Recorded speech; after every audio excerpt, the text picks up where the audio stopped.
As primitive politics and laws, we have a president who, through a senator, is proposing to increase his term limit.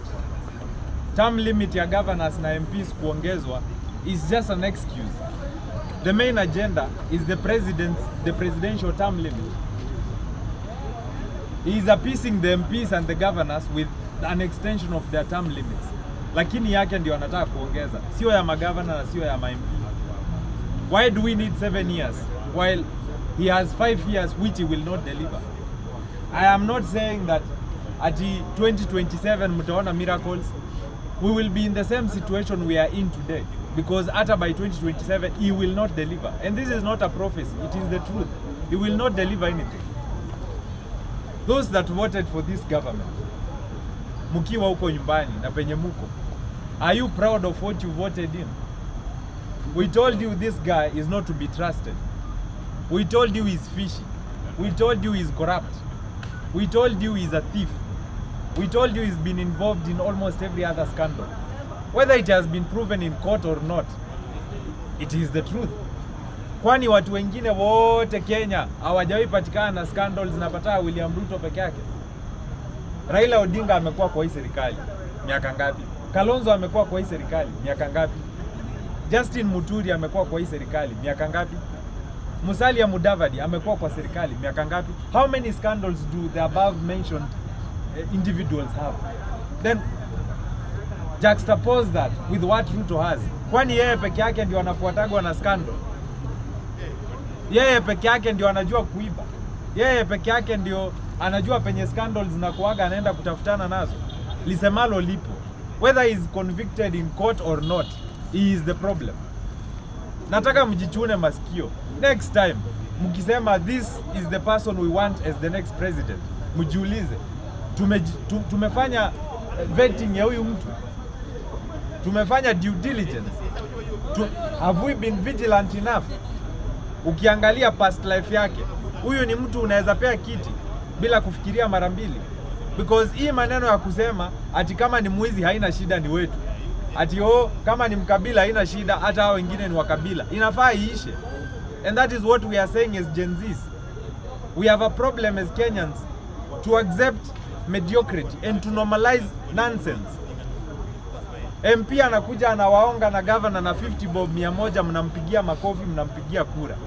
Anaenda kuiba hizo pesa aliwapea. Mtu anakuja ku advance siasa za ukabila, mnamsikiza, mnampea kura. Mnajua vizuri mtu amekuwa mentioned in almost every other corrupt case, mnampea kura. Hamuoni sisi ndio shida? Before we say that the politicians are the problem, let us point at ourselves. Sisi wenyewe ndio shida. Hawajieki kwa hizi viti, sisi ndio tunawaeka. Most of the people complaining today that Ruto is such a bad president are the same people who voted for this government. And I'm saying this because I know there are activists out there who you are celebrating, but are part of the problem. There were real activists and real men of integrity and leaders out here who warned you and cautioned you against President Ruto. And you voted for the guy. And by saying this, I'm not praising Uhuru Kenyatta. I do not ascribe to his politics. I do not subscribe to his nonsense. He is another thief. But there are legitimate leaders who told you, we do not deserve this guy as our president, but you still voted for the guy. I will address myself to the current scenario that we find ourselves in. While they are distracting you with the impeachment of Gachagua, they are planning to increase their term limits, especially the term limit of the president, from 5 years to 7 years. What is it that is going to deliver with 7 years that he cannot deliver with 5 years? 5 years. Before Karungo Thangwa proposed to reduce the term limit to yesterday to 4 years, I had already spoken of the same.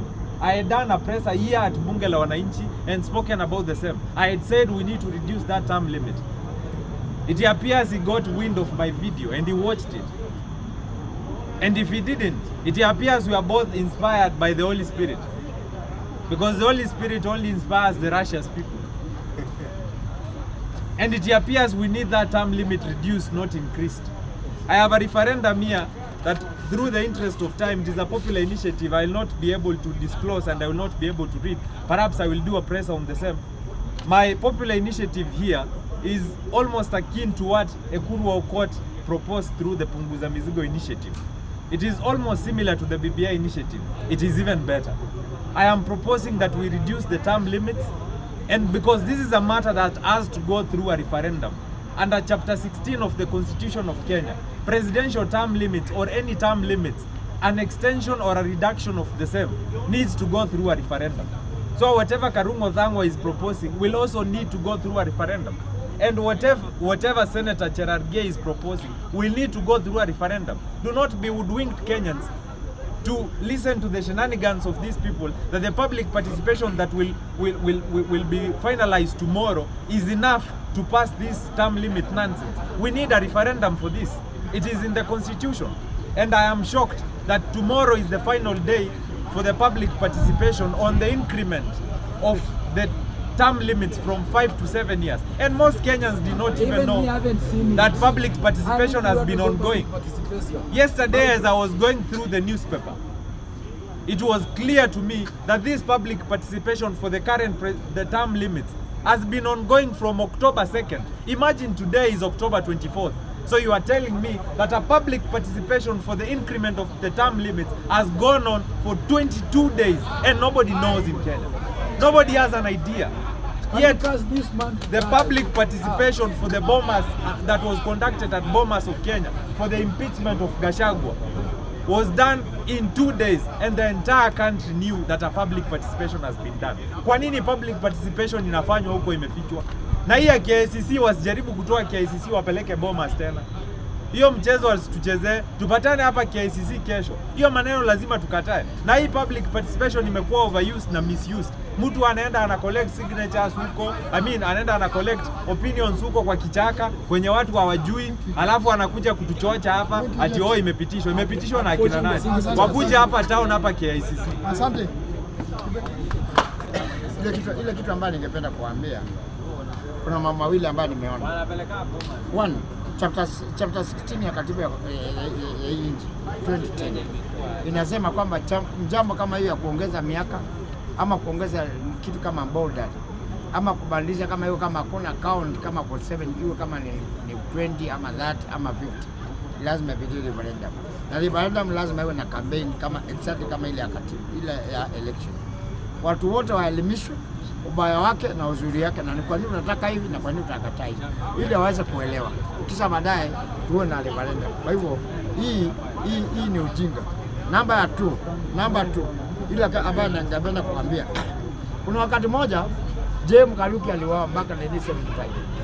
Baada ya kuuawa, watu wa Kenya wakaanza maliza maneno wakidemand kwa nini Kariuki ameuawa. Baada ya kufanya hivyo, Kenyatta alitangaza rasmi kwamba Idi Amin Dada ambaye alikuwa president wa Uganda amesema kwake amefika hapa Naivasha.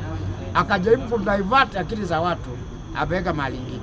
Ukweli wa mambo ni kwamba Mheshimiwa Ruto ameshindwa kuongoza, na baada ya kushindwa kuongoza ameamua kudivert akili za watu kwa mambo tofauti. Akaletea story ya Gachagua, tukiconcentrate ya mambo ya Gachagua, hii case kutoka hii unaenda hii, kutoka hii unaenda hii, alafu kisha baadaye akatuletea mambo ya referendum ili tujaribu kudivert, kwa sababu anaona kwamba vijana wamekuwa na akili ambayo si poa. Ukweli wa mambo, kama referendum BBI ilishindikana, je, hii mambo ya kwanza ongeze miaka itawezekana? Na kama ameshindwa kuongoza kwa miaka 2, je, akipewa miaka 5, miaka 7 atawezana naye? Na miaka 5 imemshinda ile ambayo tumesema tumempana list contract ya miaka 5. Sitaki kuongezea mambo mengi, lakini mwenye akili ni lazima ajikaze iwezekanavyo, na tuangalie kwa kina ni nini ambayo wanazungumzia, kwa sababu tumeelewa mpaka hapo tumefika kwamba tulikosea mahesabu sana kuchakua waistupu na watu wajinga ambao wanajipenda kivyao. Asanteni, Mungu awabariki.